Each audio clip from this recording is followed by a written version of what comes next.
En avant, tous mes chevaux! Qu'est-ce que tu dis donc là? Tu sais bien qu'un seul de ces chevaux t'appartient. Alors Le Troupeau sous la mer, c'est une adaptation que la compagnie a fait d'un conte de Hans Christian Andersen, Le Petit Klaus et Le Grand Klaus.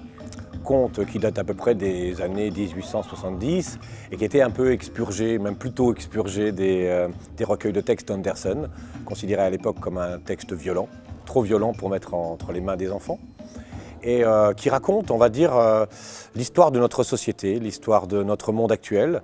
Et donc c'est la vendetta que se livrent deux personnages à mort, puisqu'il y en a un qui va mourir à la fin.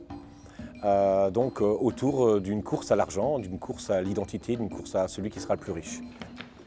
Le paysan, qui avait très faim, se mit à manger de bon appétit. Ce qui était intéressant là-dedans, c'était comment on raconte cette histoire qui est absolument monstrueuse, de manière à ce qu'elle soit audible, acceptable, digérable par un public enfant comme adulte. Donc comment, par différents biais, rendre ça drôle, digeste et sans s'éloigner de l'histoire qui est quand même terrible. Donc on a choisi de couper la tête à la grand-mère, toutes ces choses-là, et de le donner à voir, mais avec une hache en mousse, une tête en mousse, des petits nez, des grosses oreilles. Du coup, on décale les lignes dures du personnage et de l'histoire. Artisanale, la compagnie de Nihil O'Neill s'est chargée de l'intégralité des décors et des costumes. 2 mois et demi de travail pour offrir à cette création une véritable esthétique.